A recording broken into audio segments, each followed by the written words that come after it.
സന്ദർഭം ഞാൻ ഓർക്കുന്നു.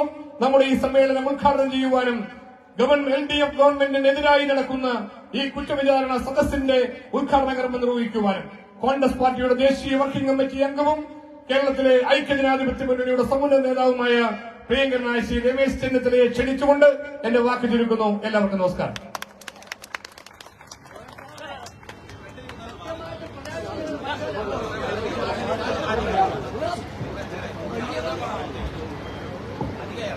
യോഗത്തിന്റെ അധ്യക്ഷൻ,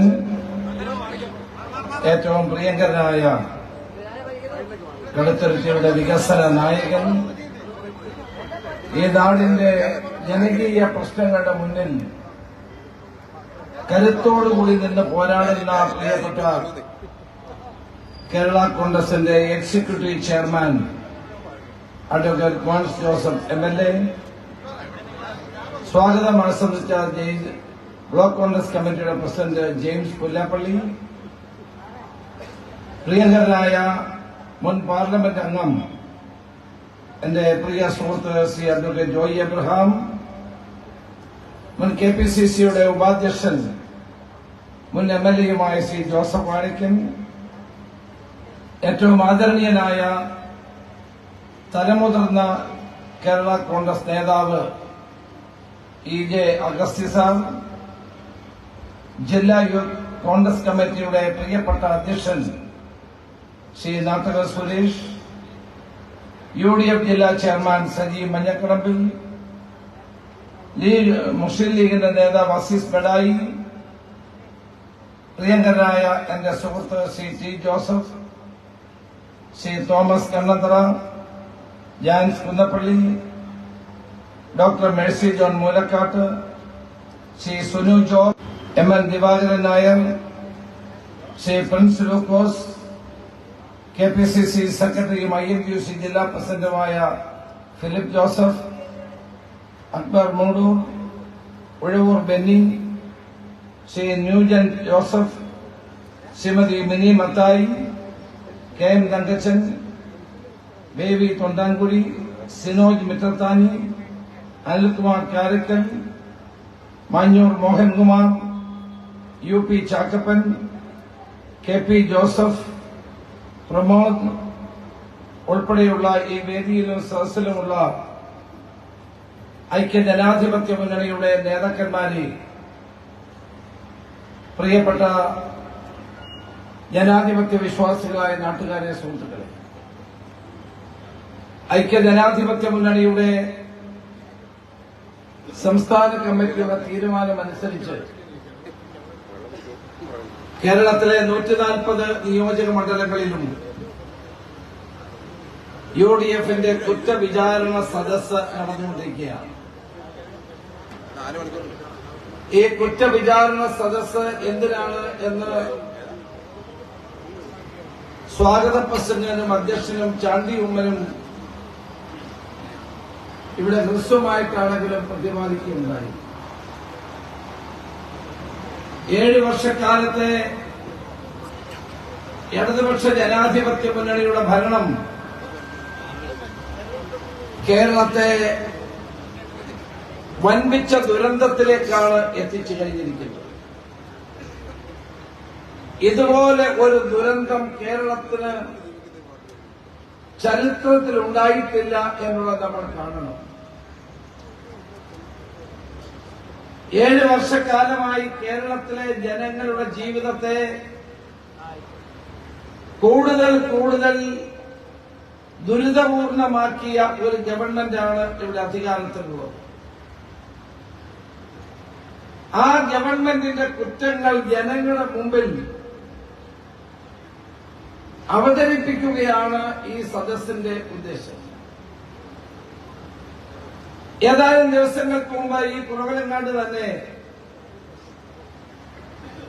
ബഹുമാനപ്പെട്ട മുഖ്യമന്ത്രിയും മന്ത്രിമാരും ചേർന്ന് ഒരു സദസ്സ് നടത്തുകയുണ്ടായി. ആ സദസ്സിൽ ഒരിടത്തും കടുത്തുരുത്തിയുടെ പ്രശ്നങ്ങളോ ജനങ്ങളുടെ പ്രശ്നങ്ങളോ കേരളത്തിന്റെ പ്രശ്നങ്ങളോ ചർച്ച ചെയ്തില്ല എന്നുള്ളത് ഗൗരവമായി നമ്മൾ കാണേണ്ട ഒരു കാര്യമാണ്. മുഖ്യമന്ത്രിയും 21 മന്ത്രിമാരും കൂടി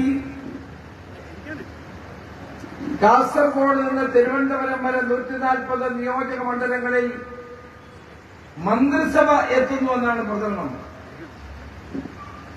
ആ മന്ത്രിസഭ എത്തിയിട്ട് കോട്ടയം ജില്ലയ്ക്ക് എന്ത് പ്രയോജനമുണ്ടായി? കടുത്തുരുത്ത് നിയോജക മണ്ഡലത്തിൽ എന്ത് പ്രയോജനമുണ്ടായി? കേരളത്തിലെ 140 നിയോജക മണ്ഡലത്തിലും എന്ത് പ്രയോജനമുണ്ടായി? ഇതല്ലേ നമ്മൾ പരിശോധിക്കേണ്ടത്? നവകേരള സദസ്സ് എന്ന് പേരിട്ടുകൊണ്ട് മുഖ്യമന്ത്രിയും മന്ത്രിമാരും നടത്തിയ ഈ വലിയ ഒരു മാമാങ്കം കൊണ്ട് കേരളത്തിന് എന്ത് ഗുണമുണ്ടായി? കോടിക്കണക്കിന് രൂപയാണ് ഇതിനു വേണ്ടി ചെലവഴിച്ചത്. സർക്കാരിന്റെ പരിപാടിയാണെന്ന് പറഞ്ഞുകൊണ്ട് ജില്ലാ കളക്ടർമാരും തഹസിൽദാരന്മാരും അനുബന്ധമായ മറ്റുദ്യോഗസ്ഥന്മാരും കേരളത്തിൽ അങ്ങോളം ഇങ്ങോളം. മുഖ്യമന്ത്രി ഇടയ്ക്കിടയ്ക്ക് പറയും, ഇതിന്റെ ആൾക്കൂട്ടം കണ്ടില്ലേ? എങ്ങനെയാണ് ഈ ആൾക്കൂട്ടം വരുന്നത്? തൊഴിലുറപ്പ് തൊഴിലാളികളെ നിർബന്ധമായി പങ്കെടുപ്പിക്കുന്നു.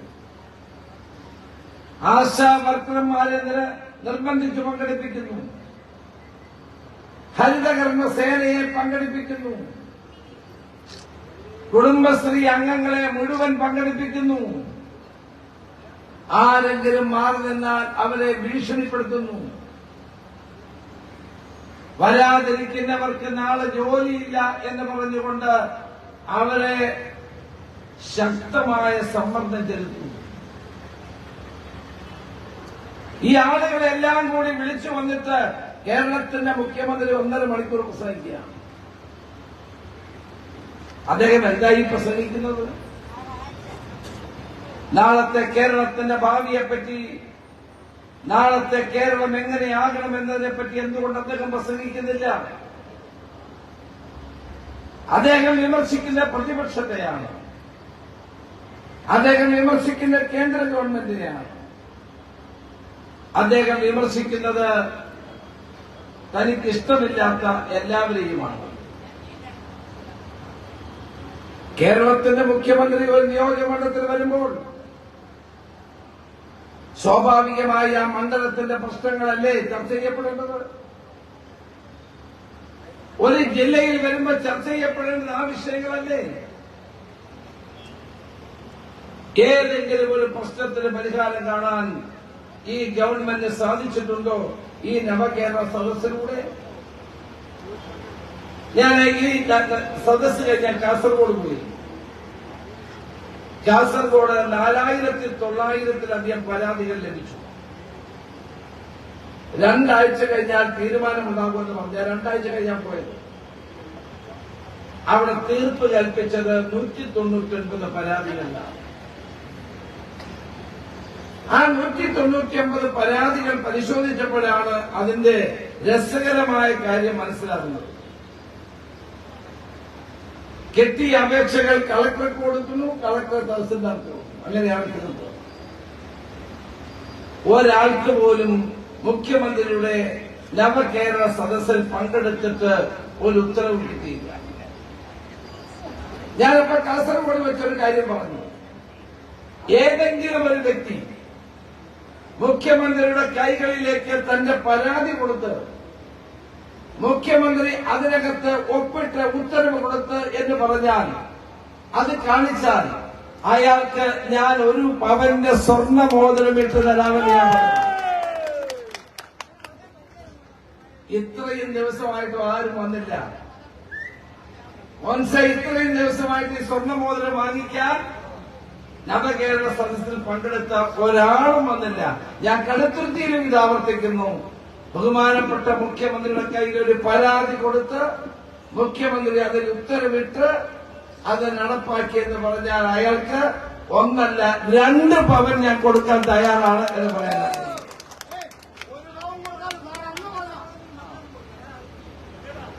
നമ്മൾ ആലോചിക്കുക, പാലായിൽ വെച്ച് നമ്മുടെ പ്രിയപ്പെട്ട MP തോമസ് ചാഴിക്കാടൻ സ്വാഗത പ്രസംഗമല്ലേ, അദ്ദേഹം സ്വാഗത പ്രസംഗത്തിൽ കോട്ടയം ജില്ലയിലെ റബ്ബർ കർഷകർ നേരിടുന്ന പ്രശ്നങ്ങൾ പറഞ്ഞു. റബ്ബർ കർഷകരുടെ പ്രശ്നങ്ങൾ അദ്ദേഹം വിശദമായി പ്രതിപാദിച്ചു. റബ്ബർ വിലസ്ഥിരത ഫണ്ട് കൊണ്ടുവന്ന UDF ഗവൺമെന്റാണ്. അന്ന് മാണി സാർ ധനകാര്യമന്ത്രിയായിരുന്നു ഉമ്മൻചാണ്ടി ഗവൺമെന്റിൽ. ആ ഗവൺമെന്റാണ് റബ്ബറിന് വിലയിടിഞ്ഞപ്പോൾ വിലസ്ഥിരത ഫണ്ട് കൊണ്ടുവരാൻ ഞങ്ങൾ തീരുമാനിച്ചത് 150 രൂപയായി അന്ന് നിശ്ചയിച്ചു. ഈ ഗവൺമെന്റിന്റെ പ്രകടന പത്രികയിൽ ഇവർ പറഞ്ഞു അത് 250 രൂപയായി വിലസ്ഥിരത ഫണ്ട് വർദ്ധിപ്പിക്കുമെന്ന് പറഞ്ഞു. 7 വർഷമായി. അതിനെപ്പറ്റിയാണ് ചാഴിക്കാടൻ പറയുന്നത്. പിന്നെ പൂർത്തിയായ ഒരു പാലം പൂർത്തീകരിക്കണമെന്ന് കൂടെ പറഞ്ഞു. അങ്ങനെ ചില ഡിമാൻഡുകൾ അദ്ദേഹം മുന്നോട്ട് വെച്ചു. സ്വാഭാവികമായി ഒരു MP സ്വാഗത പ്രസംഗം പറയുമ്പോൾ അദ്ദേഹത്തിന്റെ മണ്ഡലത്തിലെ കാര്യങ്ങൾ പറയില്ലേ? പക്ഷേ മുഖ്യമന്ത്രി ഉദ്ഘാടന പ്രസംഗത്തിന് മുമ്പ് തന്നെ അദ്ദേഹത്തോട് നിർത്താൻ പറഞ്ഞു. അതാരും കേട്ടില്ല. മുഖ്യമന്ത്രി തന്റെ പ്രസംഗത്തിൽ പാർലമെന്റ് മെമ്പറായ തോമസ് ചാഴിക്കാടനെ പരസ്യമായി അപമാനിക്കുകയാണ് ചെയ്തത് എന്നുള്ളത് നമ്മൾ കണ്ട കാര്യമല്ലേ. എന്നിട്ട് ആ ജോസ് കെ മാണി ആ വേദിയിൽ അധ്യക്ഷത വഹിച്ചിട്ട് അധ്യക്ഷൻ വീണ്ടും വേണമെങ്കിൽ പ്രസംഗിക്കാം. ഉപസംഹാരമായിട്ടെങ്കിലും ഒരു വാക്ക് പറയുമെന്ന് നമ്മൾ കരുതി. പക്ഷേ ജോസ് കെ മാണി ഒരു അക്ഷരം മുഖ്യമന്ത്രിയുടെ മുഖത്ത് നോക്കി പറഞ്ഞില്ല എന്നാണ് പ്രിയപ്പെട്ട എന്റെ സുഹൃത്ത് PM മാത്യു കഴിഞ്ഞ ദിവസം പത്രസമ്മേളനത്തിലൂടെ പറഞ്ഞത്. PM മാത്യുവിനെ ഞാൻ അഭിനന്ദിക്കുന്നു. പഴയ ഒരു ആവേശം ഇപ്പോഴും വിട്ടുപോയിട്ടില്ല. അദ്ദേഹം സത്യം പറഞ്ഞു. നാട്ടിലെ റബ്ബർ കർഷകരുടെ പ്രശ്നം പറഞ്ഞപ്പോൾ ഇഷ്ടപ്പെടാതെ ചാഴിക്കാടൻ എന്ന MP മുഖ്യമന്ത്രി ശകാരിക്കുകയാണ് ഉണ്ടായത്. ഇത് കേരള കോൺഗ്രസിന്റെ പ്രവർത്തകന്മാർക്ക് ഉൾക്കൊള്ളാൻ കഴിയുമോ? PM മാത്യു എന്താ പറഞ്ഞത്? മാണിസാർ അന്ത്യവിശ്രമം കൊള്ളുന്ന സ്ഥലത്ത് നിന്ന് ഏതാണ്ട് 150 മീറ്റർ അകലെയാണ്, പാലായിൽ വെച്ചാണ് കേരള കോൺഗ്രസിന്റെ MP ആയ തോമസ് ചാഴിക്കാടനെ മുഖ്യമന്ത്രി അപമാനിച്ചിട്ട് ഒരക്ഷരം പറയാനായി തയ്യാറായില്ല എന്നുള്ള കാര്യം. കേരള കോൺഗ്രസ് മറുപടി പറയേണ്ട കാര്യമല്ലേ ഇത്? മുഖ്യമന്ത്രി ഇപ്പൊ അത് കേട്ടപ്പോ എനിക്ക് തോന്നി നമ്മൾ പങ്കെടുക്കാതെ എത്ര നല്ല കാര്യമായി, നമ്മളിത് ബഹിഷ്കരിച്ചത് എത്ര നല്ല കാര്യമായി. നമ്മളെങ്ങാനും മണ്ഡലത്തിൽ വെച്ച് പ്രമാദം വേണ്ടി വന്നേനെ. കടുത്തുരുത്തിയിൽ അധ്യക്ഷത അങ്ങനെയായിരുന്നെങ്കിൽ അധ്യക്ഷത വഹിക്കാൻ മോഹൻസാണ്. ഹരിപ്പാട് ഞാൻ അധ്യക്ഷത വഹിക്കുന്നത്. നമ്മുടെ മണ്ഡലത്തിലെ കാര്യം പറഞ്ഞാൽ മുഖ്യമന്ത്രി ചൂടായാൽ നമ്മളും ചൂടാവുമായിരുന്നു. ഏതായാലും അങ്ങനെ ഒരു സാഹചര്യം ഉണ്ടാകാതിരുന്നത്, ബഹിഷ്കരിച്ചത് എത്ര നന്നായി എന്നാണ് പാലായിലെ അനുഭവം കണ്ടപ്പോൾ എനിക്ക് തോന്നിയത്. ഇതുപോലെ മട്ടന്നൂരിൽ അനുഭവം ഉണ്ടായി. മുൻ ആരോഗ്യമന്ത്രിയായ ശൈലജ ടീച്ചറുടെ സ്വാഗത പ്രസംഗം അല്പം നീണ്ടുപോയി. മുഖ്യമന്ത്രിക്ക് ഇഷ്ടപ്പെട്ടില്ല. മുഖ്യമന്ത്രി തന്റെ ഉദ്ഘാടന പ്രസംഗത്തിൽ പുലഭ്യം ശൈലജ ടീച്ചറെ മോശക്കാരിയായി ചിത്രീകരിച്ചു. ശൈലജ ടീച്ചറെ മാത്രമല്ല, ഭർത്താവിനെ കൂടി, ഭാസ്കറിനെ കൂടി മോശക്കാരനായി ചിത്രീകരിച്ചു. കേരളത്തിന്റെ മുഖ്യമന്ത്രി ഇങ്ങനെ ജനകീയ പ്രശ്നങ്ങളുണ്ടെങ്കിൽ ഇങ്ങനെ ആളുകളോട് ഇങ്ങനെ പെരുമാറാമോ? അദ്ദേഹം പറഞ്ഞത് വീട്ടുകാര്യമല്ലല്ലോ. റബ്ബർ കർഷകർ അനുഭവിക്കുന്ന തീവ്രമായ സാമ്പത്തിക തകർച്ച മുഖ്യമന്ത്രിയുടെ മുന്നിൽ കൊണ്ടുവന്നപ്പോൾ അദ്ദേഹത്തിന് ഇഷ്ടപ്പെട്ടില്ല. ഇതൊന്നും പറയാനുള്ള വേദിയ. പിന്നെ എന്തു പറയാനാണ് ഈ നാട്ടുകാരുടെ കയ്യിൽ നിന്ന് പണം പിരിച്ച് ഈ സദസ്സ് നടത്തുന്നത്? ഈ സദസ്സിലൂടെ ഞാൻ നിങ്ങളോട് പറയാൻ ആഗ്രഹിക്കുന്നു, 1 രൂപയുടെ പ്രയോജനം ഈ നാട്ടിലെ ജനങ്ങൾക്ക് ഉണ്ടായിട്ടില്ല എന്നുള്ളതാണ് സത്യം. ഞാൻ ഇതിന്റെ കണക്കൊന്ന് പരിശോധിച്ചു. നിയോജക മണ്ഡലങ്ങളിൽ മന്ത്രിമാർ പോയിരുന്നെങ്കിൽ ആകെ 12,60,000 രൂപ അവർക്ക് DA. 1 കിലോമീറ്ററിന് 20 രൂപയാണ് മന്ത്രിമാരുടെ DA. 12,60,000 രൂപ മാത്രമേ ചെലവഴിക്കേണ്ടി വരുമായിരുന്നു. മുഖ്യമന്ത്രിയും ആളുകളും വന്നത് നിങ്ങളെ ഇവിടെ ആരെങ്കിലും കണ്ടു കാണുമല്ലോ. 1,05,00,000 രൂപയുടെ ഒരു വാഹനത്തിലാണ്, ബസ്സിലാണ് മുഖ്യമന്ത്രി വരുന്നത്. 12,60,000 രൂപയ്ക്ക് കേരളത്തിലെ 140 നിയോജക മണ്ഡലങ്ങൾ സഞ്ചരിക്കാൻ കഴിയുമായിരിക്കെയാണ് 1,05,00,000 രൂപയുടെ ബസ് മുഖ്യമന്ത്രിയും പരിപാലനങ്ങളും വന്നത്. മുൻ മന്ത്രി വൈദ്യുതി മന്ത്രിയായ AK ബാലൻ പറഞ്ഞു, ഈ മുഖ്യമന്ത്രി കയറിയ ഈ ബസ് ആയതുകൊണ്ട് ഇത് കാഴ്ച ബംഗ്ലാവിൽ വെച്ചാൽ 1000കണക്കിന് ആളുകൾ ടിക്കറ്റ് എടുത്ത് വന്ന് കാണുമെന്ന് പറഞ്ഞു. ബസ് കാഴ്ച ബംഗ്ലാവിൽ വെക്കേണ്ട കാര്യമില്ല. ഈ മുഖ്യമന്ത്രിയെയും മന്ത്രിമാരെയും കാഴ്ച ബംഗ്ലാവിൽ വെച്ചാൽ 1000കണക്കിന് ആളുകൾ വന്നത് കാണുമെന്ന കാര്യത്തിൽ തർക്കമല്ല. എവിടെയാണ് കാഴ്ച ബംഗ്ലാവിൽ വെക്കേണ്ടത്? നമ്മൾ ആലോചിക്കണം, കേരളം എവിടെ നിൽക്കുന്നു? തുടർ ഭരണത്തിന്റെ ദുരന്തങ്ങളാണ് ഇന്ന് നമ്മൾ നേരിട്ടുകൊണ്ടിരിക്കുന്നത്. ഞാൻ ഇങ്ങോട്ട് വന്നപ്പോൾ മോൻസിൻ ഞാനിവിടെ സംസാരിക്കാറ്, പല വീടുകളുടെ മുൻപിലും ഞാൻ പഴയ MP ആയിരുന്നത് കൊണ്ട് പല വീടുകളും എനിക്കറിയാം, ആരും കാണുന്നില്ല, ആരും ഇറങ്ങി വരുന്നില്ല. ഞാൻ മോശോട് ചോദിച്ചു, എന്താണ് ഇപ്പൊ ഇവിടെ ആരുമില്ല, പ്രായം ചെന്ന അപ്പച്ചനും അമ്മച്ചിയും ഉള്ളത്. കടുത്തുരുത്തിയിൽ മാത്രമല്ല, കേരളത്തിൽ ഉടനീളം വീടുകളിൽ ഇന്ന് പ്രായമായ അപ്പച്ചന്മാരും അമ്മച്ചിമാരും മാത്രമേ ഉള്ളൂ. ചെറുപ്പക്കാരെല്ലാം വിദേശങ്ങളിലേക്ക് പോകുന്നു. കുട്ടികൾ +2 കഴിഞ്ഞാൽ ഇപ്പൊ ജർമ്മൻ ഭാഷയാണ് പഠിക്കാൻ ജർമ്മനിയിൽ പോകുന്നു, ഓസ്ട്രേലിയയിൽ പോകുന്നു, കാനഡയിൽ പോകുന്നു, ന്യൂസിലൻഡിൽ പോകുന്നു. ഈ നമ്മുടെ ചെറുപ്പക്കാരൊക്കെ ഇവിടെ ജോലി കിട്ടാത്തത് കൊണ്ടല്ലേ അവിടെ പോകുന്നത്. കാനഡയിൽ 6 മാസം മഞ്ഞാണ്, വെളിയിലിറങ്ങാൻ കഴിയത്തില്ല. 6 മാസം സൂര്യനെ പോലും കാണാൻ കഴിയാത്ത 6 മാസം. അവിടെ ജോലിക്ക് വേണ്ടി പോകുന്നവർ താമസിക്കാൻ സ്ഥലമില്ല, ജോലി കിട്ടില്ല. എന്നിട്ടും പോകാൻ ആഗ്രഹിക്കുന്നത് എന്തുകൊണ്ടാണ്? കേരളത്തിൽ ഇന്ന് ആർക്കും ജോലി കിട്ടില്ല. എങ്ങനെയെങ്കിലും ഏതെങ്കിലും ഒരു ഏജൻസിയുടെ സഹായത്തോടെ വിദേശ രാജ്യങ്ങളിലേക്ക് പോയി ജോലി ചെയ്യണമെന്നാണ് നമ്മുടെ നാട്ടിലെ യുവാക്കൾ ഇന്ന് ആഗ്രഹിക്കുന്നത്. ആരാണ് ഇതിന് ഉത്തരവാദി?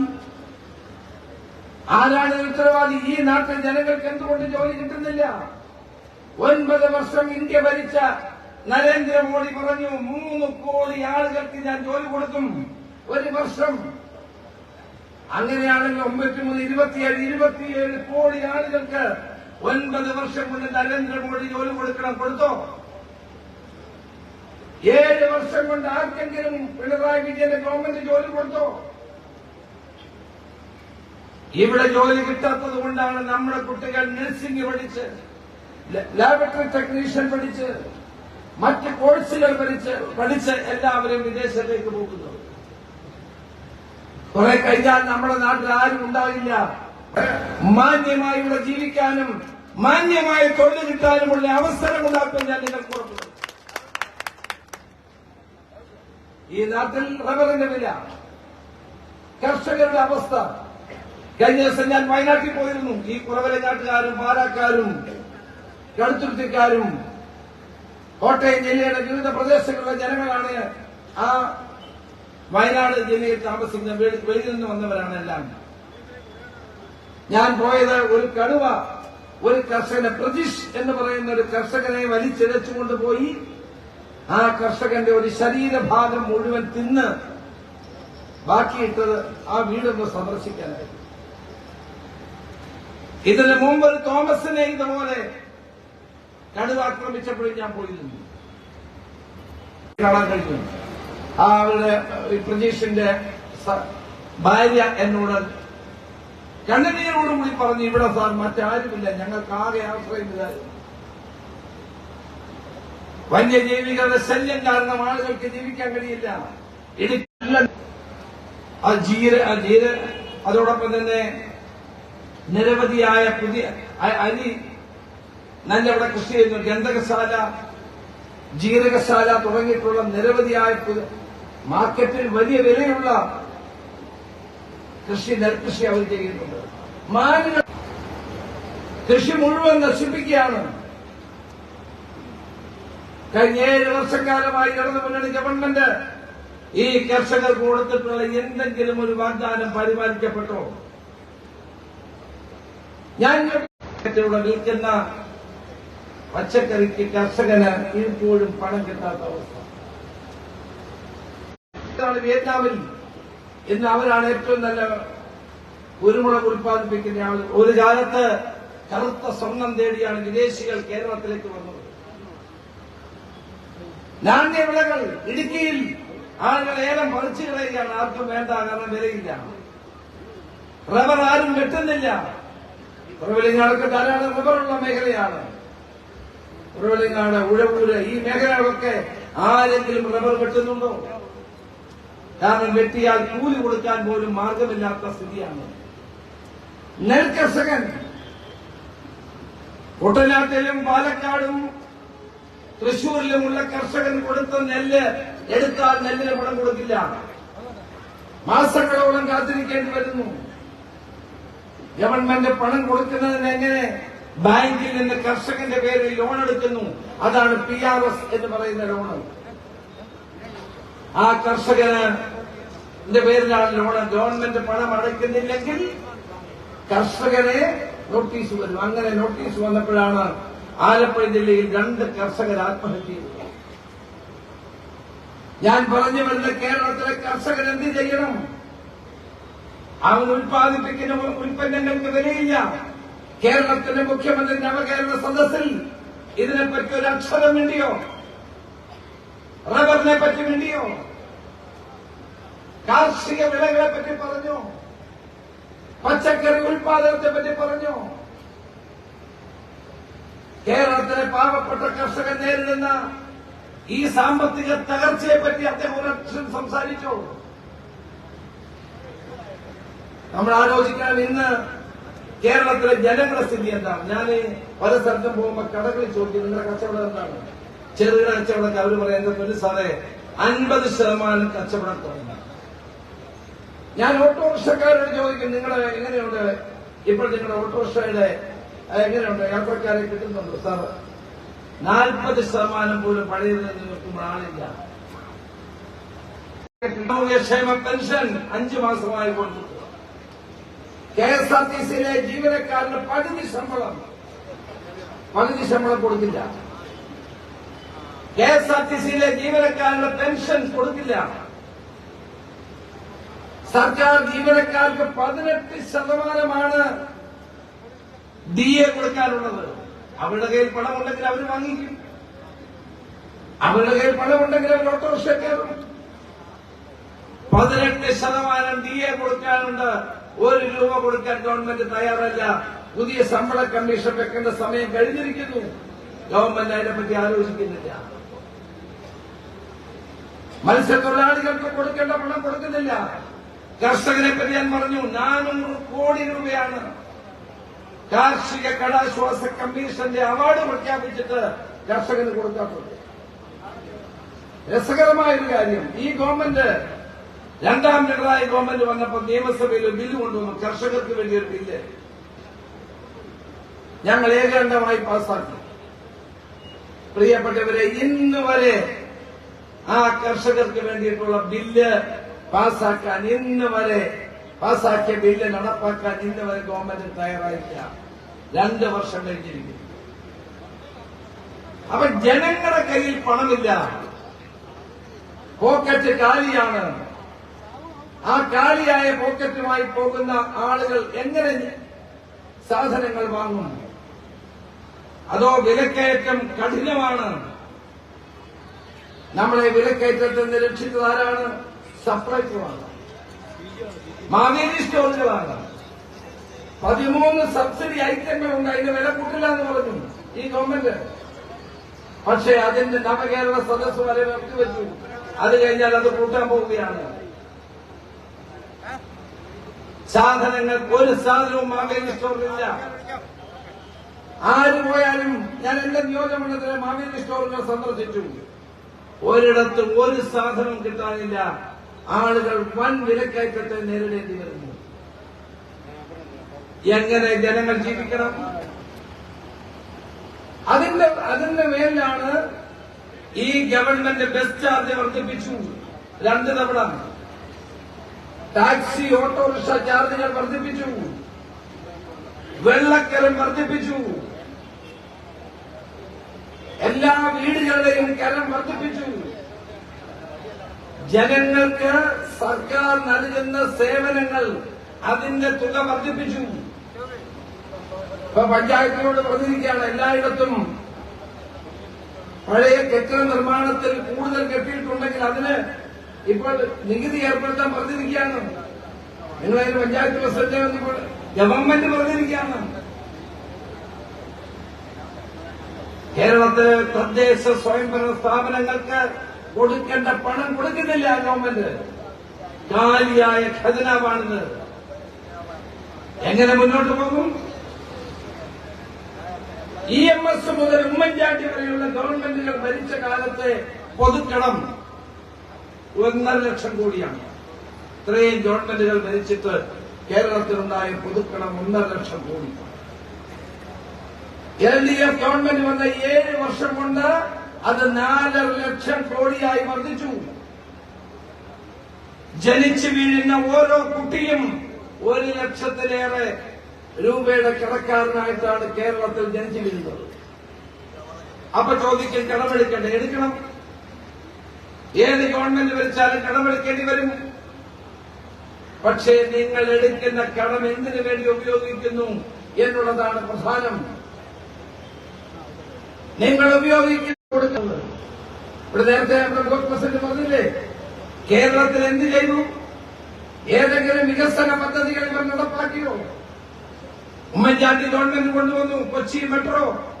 3.5% പലിശക്കാണ് നമ്മൾ പണമെടുത്തത്. 3.5%. മെട്രോയുടെ വരുമാനം കൊണ്ട് അത് തിരിച്ചടയ്ക്കാം. കണ്ണൂർ വിമാനത്താവളം, ആ വിമാനത്താവളത്തിന് വേണ്ടി മുടക്കുന്ന പണം വിമാനത്താവളത്തിന്റെ പ്രവർത്തനത്തിലൂടെ തിരിച്ചടയ്ക്കാം. വിഴിഞ്ഞം പദ്ധതി, നാടിന്റെ മുഖച്ഛായയ്ക്ക് മാറ്റം വരുത്തുന്ന ആ പദ്ധതിക്ക് വേണ്ടി ചെലവാക്കുന്ന പണം ആ പദ്ധതി നടപ്പാകുമ്പോൾ തിരിച്ചടയ്ക്കാം. കേരളത്തിലെ മുഖ്യമന്ത്രി ജനങ്ങളോട് പറയണം, കഴിഞ്ഞ 7 വർഷമായി ഏതെങ്കിലും ഒരു വൻകിട വികസന പദ്ധതി കേരളത്തിൽ ഈ ഗവൺമെന്റ് നടപ്പാക്കാൻ കഴിഞ്ഞോ? ഒരു മന്ത്രി പറയുന്നത് സ്കൂളാണോ 5 സ്റ്റാർ ഹോട്ടലാണോ എന്ന് മനസ്സിലാവുന്നില്ല. ആ മന്ത്രിക്കൊന്നും മനസ്സിലാവത്തില്ല എന്ന് എല്ലാവർക്കും അറിയുന്നയാളാണ്. നിയമസഭയിൽ അദ്ദേഹം കാണിച്ച പേക്കുട്ടികൾ എല്ലാവരും കണ്ടിട്ടുള്ളതാണ്. സ്കൂൾ കണ്ടാൽ 5 സ്റ്റാർ ഹോട്ടലാണ് തോന്നുന്നത്. കേരളത്തിൽ ആദ്യമായിട്ടാണോ സ്കൂൾ ഉണ്ടാകുന്നത്? രാജഭരണകാലത്ത് കേരളത്തിൽ സ്കൂളുണ്ടായിരുന്നു. മഹാനായ ചാവറയച്ചൻ ഒരു പള്ളി പണിയുമ്പോൾ പള്ളിയോടൊപ്പം ഒരു പള്ളിക്കൂടം പണിഞ്ഞിരുന്നു, ഉച്ചക്കഞ്ഞി കൊടുത്തിരുന്നു. ചാവറയച്ചനെ പോലുള്ള മഹാത്മാക്കൾ കേരളത്തിൽ വിദ്യാഭ്യാസ സ്ഥാപനങ്ങൾ ഉണ്ടാക്കി നമ്മുടെ ജനതയ്ക്ക് വിദ്യാഭ്യാസം പകർന്നു കൊടുത്തു. അന്നിവിടെ വിദ്യാർത്ഥികൾ പഠിച്ചിരുന്നു. പിണറായി വിജയന്റെ ഗവൺമെന്റ് വന്ന ശേഷമല്ല കേരളത്തിലെ സ്കൂളുകൾക്ക് കെട്ടിടമുണ്ടായത്. പെൻഡസിന് കെട്ടിടം വെച്ചിട്ട് കാര്യമുണ്ടോ? വിദ്യാഭ്യാസ ഡയറക്ടർ പറയുന്നു, അക്ഷരം കൂട്ടി വായിക്കാൻ അറിയാൻ വയ്യാത്ത കുട്ടികൾക്കെല്ലാം A+ കൊടുത്തിരിക്കുന്നു.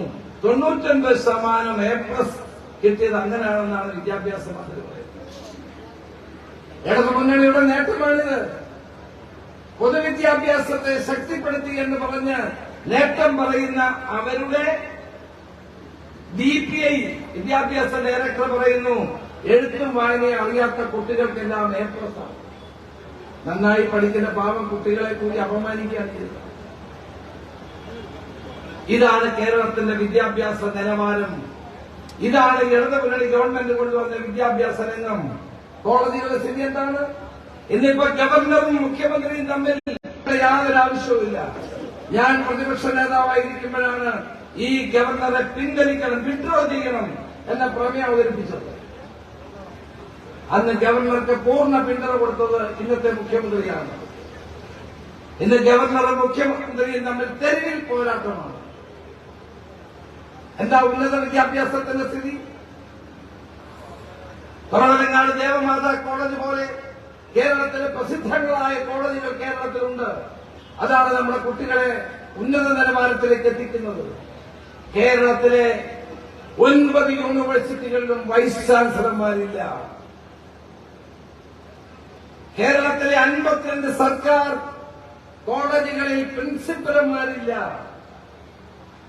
ഉന്നത വിദ്യാഭ്യാസത്തിന്റെ നേട്ടമാണ്. നമ്മുടെ കുട്ടികളെ സർക്കാർ കോളേജുകളിൽ പഠിപ്പിക്കാൻ നമ്മൾ അയക്കുമ്പോൾ അവിടെ പ്രിൻസിപ്പൽ ഇല്ല, വൈസ് ചാൻസലർ ഇല്ല. അവിടെ നമുക്ക് കാര്യത്തിലെ ഉന്നത വിദ്യാഭ്യാസ മേഖലയെ തകർക്കുന്നു, കുട്ടികളുടെ ഭാവി തകർക്കുന്നു. ഇവിടെ ഒരു സർട്ടിഫിക്കറ്റ് പോലും യൂണിവേഴ്സിറ്റിയിൽ കിട്ടാത്ത അവസ്ഥയാണ്. ഇതിന്റെ ഉത്തരവാദി മുഖ്യമന്ത്രിയും ഗവർണറുമല്ലേ? ഇവർ തമ്മിലുള്ള ഈ ചക്രത്തിൽ പോരാട്ടമല്ലേ കേരളത്തിലെ ഉന്നത വിദ്യാഭ്യാസ മേഖലയെ ഈ നിലയിലാക്കിയത്? അപ്പൊ മുഖ്യമന്ത്രി പറയുന്നു കാവ്യവൽക്കരിക്കാൻ വേണ്ടി യൂണിവേഴ്സിറ്റികളെ കാവ്യവൽക്കരിക്കുന്നു. യൂണിവേഴ്സിറ്റികളെ കാവ്യവൽക്കരിക്കുന്നതും ചുവപ്പുവൽക്കരിക്കുന്നത് രണ്ടും തെറ്റാണ്. മാർക്സിസ്റ്റ് പാർട്ടി ചെയ്യുന്ന എന്താണ്? സർവകലാശാലകളിൽ മുഴുവൻ അവരുടെ ഇഷ്ടക്കാരെ ജോലി കൊടുക്കുന്നു. കേരളത്തിന്റെ മന്ത്രിമാരുടെ ഭാര്യമാർ ജോലി ചെയ്യുന്നു, ഉന്നത നേതാക്കന്മാരുടെ ഭാര്യമാർ ജോലി ചെയ്യുന്നു. ആരുടെയും പേര് ഞാനെടുത്ത് പറയുന്നില്ല. ആ ജോലി കൊടുത്തതിന്റെ പേരിലാണ് കണ്ണൂരിൽ ഒരു വൈസ് ചാൻസലറെ വീണ്ടും നിയമിക്കണമെന്ന് ആവശ്യപ്പെട്ടത്. സുപ്രീം കോടതി അദ്ദേഹത്തോട് ഇറങ്ങി പോകാൻ പറഞ്ഞു. കേരളത്തിലെ വിദ്യാഭ്യാസ മേഖല ചുരുക്കത്തിൽ മുഖ്യമന്ത്രിയും ഗവർണറും കൂടി തകർത്തിരിക്കുകയാണ്. ഒരാൾക്കിവിടെ മുന്നോട്ട് പോകാൻ കഴിയില്ല. മുഖ്യമന്ത്രിയെ പറ്റി ഗവർണർ പറയുന്നത് നിങ്ങൾ കേൾക്കുന്നില്ലേ? മുഖ്യമന്ത്രിയെ പറ്റി ഗവർണർ പറഞ്ഞു, ഗവർണറെ പറ്റി മുഖ്യമന്ത്രി പറയുന്നു. തെരുവിലാണിപ്പോ രണ്ടു കൂട്ടരും. ഇങ്ങനെ ഒരു അവസ്ഥാവിശേഷം കേരളത്തിൽ UDF ഭരിച്ച കാലഘട്ടത്തിൽ ഉണ്ടായിരുന്നോ? നിങ്ങൾ ആലോചിക്കണം. ഇങ്ങനെ ഒരു അവസ്ഥാവിശേഷം കേരളത്തിന്റെ ചരിത്രത്തിൽ ഉണ്ടായിട്ടുണ്ടോ? തുടർ ഭരണത്തിന്റെ ഗതികേടാണ് നമ്മളിപ്പോൾ കണ്ടുകൊണ്ടിരിക്കുന്നത്. എന്തുകൊണ്ട് നവോത്ഥാന ഈ സദസ്സിൽ മുഖ്യമന്ത്രി പറഞ്ഞില്ല ഇതിനെപ്പറ്റി? കേരളത്തെ തകർത്ത് തരിപ്പണമാക്കിയ ഒരു മുഖ്യമന്ത്രി, ഈ മുഖ്യമന്ത്രിക്ക് ജനങ്ങളോട് എന്ത് പറയാനാണുള്ളത്? ഞങ്ങൾക്ക് കേന്ദ്ര ഗവൺമെന്റിനെ പറ്റി ഞങ്ങൾക്കും പ്രശ്നമുണ്ട്. കേന്ദ്രം കേരളത്തിൽ നൽകേണ്ട കാര്യങ്ങൾ നൽകണം. കേന്ദ്രം കേരളത്തിൽ നൽകുന്ന ന്യായമായി നൽകേണ്ടതെല്ലാം നൽകണം. ഞങ്ങൾ ഈ സംസ്ഥാനത്തിന്റെ താൽപര്യങ്ങൾ ഉയർത്തിപ്പിടിക്കാൻ ഞങ്ങൾക്ക് മറ്റാരേക്കാൾ കൂടുതൽ ബാധ്യതയുണ്ട്. കിഫ്ബി, ഞാൻ അന്ന് പറയുന്നത് ഓർക്കുന്നുണ്ടാകും. ഈ കിഫ്ബി ഒരു ആകാശ കുസുമമാണെന്ന് ഞാൻ പറഞ്ഞതാണ്. കിഫ്ബിയിലൂടെ കോടിക്കണക്കിന് രൂപ കടമെടുത്തു. മസാല ബോണ്ട് എടുത്തപ്പോ ഞാൻ പറഞ്ഞു ഇത് തിരിച്ചടയ്ക്കേണ്ടി വരും. ഇമ്മീഡിയറ്റ് എടുക്കുന്ന ദിവസം തന്നെ മസാല ബോണ്ട് തിരിച്ചടയ്ക്കണം. എത്ര ശതമാനം പലിശ? 9.5%. ഇവിടെ 3% പലിശയ്ക്ക് തരാൻ ആളുള്ളപ്പോഴാണ് 9.5% വേണ്ടി പണം കടമെടുക്കുന്നത്. കാരണം ലാവലിൻ കമ്പനിയുമായിട്ട് ബന്ധമുള്ള ആളുകളാണ് ഇതിന്റെ പുറകിൽ. ഇപ്പൊ എന്താ കിഫ്ബിയുടെ സ്ഥിതി? ഇങ്ങനെ നിങ്ങൾ കടമെടുത്ത് കേരളത്തെ കടക്കണിയിൽ എത്തിച്ച ഉത്തരവാദിത്വമാണ് കേരളത്തിന്റെ മുഖ്യ ആ നിലയിലേക്ക് കേരളത്തെ എത്തിച്ചത് ഈ മുഖ്യമന്ത്രിയാണ്. ഇതിന്റെ എല്ലാം കേന്ദ്രം തരേണ്ടത് കേരളത്തിൽ നൽകണം. സമയമില്ലാത്തതുകൊണ്ട് ഞാൻ കേരളത്തിന്റെ കടമെടുപ്പെന്ന് പറഞ്ഞത് എങ്ങനെയാണ്? കേരളം മാത്രമല്ല, ഇന്ത്യയിലെ എല്ലാ സംസ്ഥാനങ്ങളും ആ സംസ്ഥാനങ്ങളുടെ വരുമാനത്തിന്റെ 3% കടമെടുക്കാനുള്ള അനുവാദമുള്ളത്. ഏത് സംസ്ഥാനത്തും അതാണ് സ്ഥിതി. അത് 5 ആക്കാം 10 ആക്കാം ഒക്കെ നമ്മൾ ആവശ്യപ്പെടുന്നുണ്ട്. പക്ഷേ ഏത് സംസ്ഥാനത്തിന്റെയും വരുമാനത്തിന്റെ 3% കടമെടുക്കാവൂ. കേരളം ഇപ്പോൾ അത് അതിലംഘിക്കുന്നു. എടുക്കാൻ അധികാരമില്ല. GST വന്നപ്പോൾ ഞങ്ങൾ നിയമസഭയിൽ പറഞ്ഞ മോൻസൂറുണ്ടല്ലോ, GST വന്നപ്പോൾ ഞങ്ങൾ പറഞ്ഞത് അപകടമാണ്. സംസ്ഥാനങ്ങൾക്ക് നികുതി ചുമത്താനുള്ള അധികാരം ഉൾപ്പെടെ എടുത്തു കളയുന്നു. അപ്പോൾ തോമസ് ഐസക്കായിരുന്നു ഏറ്റവും ആദ്യം ഈ GSTയെ പിന്തുണച്ച വ്യക്തി. 3 വർഷത്തേക്ക് GST കോമ്പൻസേഷൻ ഉള്ളൂ, അതിന്റെ സമയം കഴിഞ്ഞിട്ടില്ല. അന്ന് നേരത്തെ അറിയാമായിരുന്നല്ലോ. അതുപോലെ തന്നെ മറ്റൊരു ഘടന നമുക്ക് ലഭിക്കും, നമ്മുടെ ഡെഫിസിറ്റ് ബഡ്ജറ്റിംഗ്. നമ്മുടെ ബഡ്ജറ്റിൽ വരവും ചെലവും തമ്മിലുള്ള അന്തരം കണക്കിലെടുത്തുകൊണ്ട് കേന്ദ്രം അതിന് സഹായം നൽകും. അതിനും ഒരു വർഷം പ്രത്യേകം പറഞ്ഞിട്ടുണ്ട്, അതും കഴിഞ്ഞു. കേരളത്തിൽ ഇതെല്ലാം വസ്തുതകളാണ്. കേന്ദ്രം ഇതെല്ലാം കൂടിത്തരണം നമ്മുടെ ആവശ്യമാണ്. GST കോമ്പൻസേഷൻ അടുത്ത 5 വർഷത്തേക്ക് തരണം. എല്ലാ കോൺഗ്രസ് ഗവൺമെന്റുകളും ആവശ്യപ്പെട്ടതാണ്. കടമെടുപ്പ് പരിധി 5% വർദ്ധിപ്പിക്കണം. ഞങ്ങൾ ഇപ്പോഴും അത് നിൽക്കുന്നു. കിഫ്ബി വന്നപ്പോൾ നമ്മൾ പറഞ്ഞു ഓഫ് ബഡ്ജറ്റ് ബോറോയിങ് ആണ്, ബഡ്ജറ്റിൽ ഇല്ലാത്ത കടമെടുപ്പാണ്, ഇത് അപകടമാണെന്ന് പറഞ്ഞു. പക്ഷേ അത് അംഗീകരിക്കാൻ ഈ ഗവൺമെന്റ് തയ്യാറായില്ല. നിങ്ങൾ ഇങ്ങനെ കടമെടുത്ത് ദൂർത്ത് കാണിച്ച് അഴിമതി കാണിച്ച് നിങ്ങൾ മുന്നോട്ട് പോകുന്നു. ഞാൻ ചോദിക്കട്ടെ, ഉച്ചയ്ക്ക് കുട്ടികൾക്ക് ഉച്ചഭക്ഷണം കൊടുക്കാൻ പണമില്ല. പക്ഷേ കേരളത്തിന്റെ മുഖ്യമന്ത്രിക്ക് ഹെലികോപ്റ്റർ സഞ്ചരിക്കാൻ 80 ലക്ഷം രൂപ എങ്ങനെ കൊടുക്കുന്നു മാസം തോറും? ഗൾഫ് ഹൗസ് നിങ്ങളൊക്കെ കണ്ടിട്ടുള്ളവർ, വേദിയിരിക്കുന്നവർ കണ്ട് ഇപ്പൊ ഗൾഫ് ഹൗസ് ഒന്ന് കാണണം. ഞാൻ ഈ അടുത്ത സമയത്ത് അതുവഴി വേറൊരു യോഗത്തിന് പോയതാണ്. എല്ലാ സ്ഥലങ്ങളിലും പോലീസുകാരികൾ ടെന്റിൽ, വടക്കേ ഇന്ത്യയിലെ മിലിറ്ററിയിൽ പോലീസ് കിടക്കുന്നത് ടെന്റ് അടിച്ച് കിടക്കുക. എന്നെ കണ്ടപ്പം പോലീസുകാർ സല്യൂട്ട് അടിച്ചാൽ ഞാൻ ചോദിച്ചാൽ എന്താണ് ഇവിടെ? സാർ, മുഖ്യമന്ത്രിയുടെ സുരക്ഷയ്ക്ക് വേണ്ടിയിട്ട് ഞങ്ങൾ 12 ടെന്റ് കെട്ടിയിരിക്കുകയാണ്. 45 വാഹനങ്ങൾ അകമ്പടിയോടെ പോകുന്ന ഒരു മുഖ്യമന്ത്രി, ഗൾഫ് ഹൗസിന്റെ ചുറ്റും 15ഓളം കിടങ്ങുകൾ ടെന്റുകൾ കെട്ടി കഴിയുന്ന ഒരു മുഖ്യമന്ത്രി. ഇയാളെ ആരെന്ത് ചെയ്യുമെന്നാണ് പറയുന്നത്? എന്തിനാണ് ഇത്രയും വലിയ 45? 100 വയസ്സുള്ള അച്യുതാനന്ദൻ പയറി പോലെ ചാടി മുകളിലേക്ക് പോയിക്കൊണ്ടിരുന്ന ക്ലിഫ് ഹൗസിൽ 25 ലക്ഷം രൂപ മുടക്കി മുഖ്യമന്ത്രി ലിഫ്റ്റ് വെച്ചിരിക്കുകയാണ്. പണ്ടൊരു മുഖ്യമന്ത്രി ഉണ്ടായിരുന്നു, ശ്രീ കെ കരുണാകരൻ. അദ്ദേഹത്തിന് വാഹനാപകടമുണ്ടായി. വാഹനാപകടമുണ്ടായപ്പോൾ അദ്ദേഹത്തോട് ഡോക്ടർ പറഞ്ഞു, നീന്തിയാൽ അദ്ദേഹത്തെ നട്ടലിലും ഗുണമുണ്ടാകും. ഒരു നീന്തൽക്കുളമുണ്ടായി. വലിയ വിമർശനമായി. അന്ന് പ്രതിപക്ഷ നേതാവായിരുന്ന നയനാര് പറഞ്ഞു, ഞാൻ മുഖ്യമന്ത്രിയായാൽ ഞാൻ ഇവിടെ കുളിക്കത്തില്ല, ഇവിടെ പട്ടിയായിരിക്കും കുളിക്കുന്നത്. ഇപ്പൊ പ്രിയപ്പെട്ടവരെ, പട്ടിയല്ല കുളിക്കുന്നത്, കുട്ടിയാണ് കുളിക്കുന്നത് എന്ന് നമ്മൾ കണ്ടുകൊണ്ടിരിക്കുകയാണ്. അത് മോടി പിടിപ്പിക്കാൻ വീണ്ടും ഒരു 25 ലക്ഷം രൂപ. അത് കഴിഞ്ഞിട്ടാണ് തൊഴുത്ത് നല്ലതാണ്. നല്ല പശുക്കളെ വളർത്തുന്നതൊക്കെ നല്ല കാര്യമാണ്. നല്ല പശുക്കൾ, മുന്തിയനം പശുക്കളാണ് മുഖ്യമന്ത്രിയുടെ തൊഴുത്തും. അതിന് 45 ലക്ഷം രൂപ. എന്ന് മാത്രമല്ല, പശു ചുരത്തണമെങ്കിൽ AR റഹ്മാന്റെ പാട്ട് കേൾക്കണം, അതിന് ഒരു 10 ലക്ഷം രൂപ. AR റഹ്മാന്റെ പാട്ട് കേട്ടാലേ ക്ലിഫ് ഹൗസിലെ പശു ചുരത്തുകയും, അതിനും 10 ലക്ഷം. വിഷം വാങ്ങിക്കാൻ കേരളത്തിൽ കാശില്ലാത്തപ്പോഴാണ് ഇത്രയും വലിയ ദൂർത്ത്. ഒരു മന്ത്രിയുടെ ദൂർത്താണ് ഞാൻ പറഞ്ഞത്. സമയമില്ലാത്തതുകൊണ്ട് മറ്റു മന്ത്രിമാരുടെ ദൂർത്ത് പറയുന്നത്. എന്താണ് ഈ കേരളത്തിൽ നടക്കുന്നത്?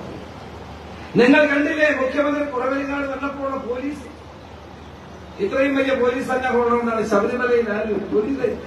പാവങ്ങൾ വെള്ളം കിട്ടാതെയും അവിടെ വെള്ളം കിട്ടാതെയും ഭക്ഷണം കിട്ടാതെയും പോലീസുകാരനാരും കഷ്ടപ്പെടുക. എല്ലാ പോലീസും മുഖ്യമന്ത്രിയാണ്. ഇതാണോ കേരളത്തിൽ ആവശ്യം? അഴിമതിയും ദൂർത്തും നടക്കുന്ന ഒരു മുഖ്യമന്ത്രി. കേരളത്തിന്റെ ചരിത്രത്തിൽ ഇതുപോലൊരു മുഖ്യമന്ത്രി അഴിമതിയും കൊള്ളയും നടത്തിയിട്ടില്ല. ഞാൻ പ്രതിപക്ഷ നേതാവായപ്പോൾ 9 കാര്യങ്ങൾ ഞാൻ കൊണ്ടുവന്നു. സ്പ്ലിങ്കർ അഴിമതി, പമ്പയിലെ മഴക്കടത്തുമായി ബന്ധപ്പെട്ടത്, ബബ്കോ അഴിമതി, ഡിസ്റ്റിലറികളും ബ്രൂവറികളും അനുവദിക്കുന്ന അഴിമതി, അതോടൊപ്പം തന്നെ കേരളത്തിലെ തീരപ്രദേശങ്ങളിൽ വിദേശ ട്രോളറുകൾ ഉപയോഗിച്ച് മത്സ്യം പിടിക്കാനുള്ള അനുമതി, 4000 കോടി രൂപ മുടക്കി 400 ബസ് വാങ്ങിക്കാനുള്ള പദ്ധതി, ഇതെല്ലാം നമ്മൾ ഉന്നയിക്കുകയും ഗവൺമെന്റ് പിന്നോക്കം പോകേണ്ടി വന്നിട്ട് ചെയ്ത സംഭവങ്ങളാണ്.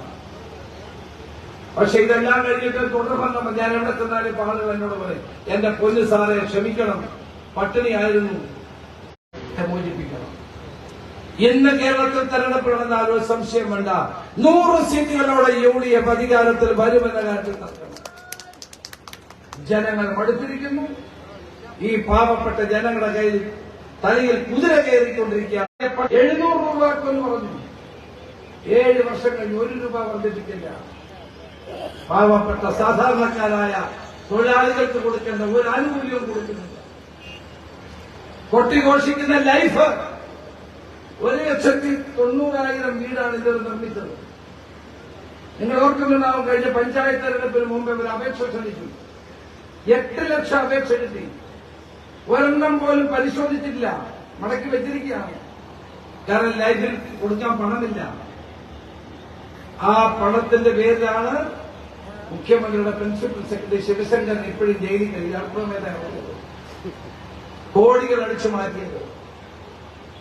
8 ലക്ഷം അപേക്ഷകൾ കെട്ടിക്കിടക്കാണ്. ഈ 8 ലക്ഷം അപേക്ഷകൾ എന്ത് തീരുമാനമുണ്ടാക്കും? UDF ഓരോ വർഷവും 5 ലക്ഷം ആളുകൾക്ക് ആ കാലഘട്ടത്തിൽ നമ്മൾ വീടുകൾ കൊടുത്തിരുന്നു. വിവിധ ഡിപ്പാർട്ട്മെന്റുകളാണ്, ഫിഷറീസിൽ, ഹൌസിംഗ് ബോർഡിൽ, വിവിധ പട്ടികവർഗ വിഭാഗങ്ങൾക്ക് വെവ്വേറെ നമ്മൾ കൊടുത്തിരുന്നു. ഇന്നിവിടെ ആർക്കും വീടില്ല, തൊഴിലാളിക്ക് മിനിമം കൂലി വർദ്ധിപ്പിക്കുന്നില്ല, കർഷകന് പട്ടിണി, ചെറുപ്പക്കാർക്ക് തൊഴിലില്ല, വിലക്കയറ്റം കൊണ്ട് പ്രയാസപ്പെടുന്നു. ഇതിൽ നിന്നെല്ലാം കേരള ജനതയെ മോചിപ്പിക്കാൻ നമുക്ക് ഒറ്റക്കെട്ടായി പ്രവർത്തിക്കാൻ ഞാൻ അഭ്യർത്ഥിക്കുന്നു. നിങ്ങൾ ഭാഗ്യവാന്മാരാണ്. മോൻസ് ജോസഫിനെ പോലെ MLA കടുത്തുരുത്തിയിൽ ഉണ്ടായതൊരു ഭാഗ്യമാണെന്ന് പറഞ്ഞ് ഞാൻ ആഗ്രഹിക്കുന്നു. നിയമസഭയ്ക്കകത്തും പുറത്തും കടുത്തുരുത്തിക്കാരുടെ പ്രശ്നങ്ങൾ മാത്രമല്ല, കേരളത്തിലെ ജനാധിപത്യ വിശ്വാസികൾക്ക് വേണ്ടി പോരാടുന്നതാണ്, കേരളത്തിലെ കർഷകന്റെ പ്രശ്നങ്ങൾക്ക് വേണ്ടി പോരാടുന്ന, പാവപ്പെട്ടവന്റെ വികാരങ്ങൾ ഉയർത്തിപ്പിടിക്കുന്ന ഒരു MLA ആണ് മോൻസ് ജോസഫ്. ഞാനും ഇവിടെ 10-15 വർഷക്കാലം MP ആയിരുന്ന ആളാണ്. അന്ന് കണ്ട കടുത്തുരുത്തി അല്ല ഇന്ന് ഞാൻ കാണുന്ന കടുത്തുരുത്തി.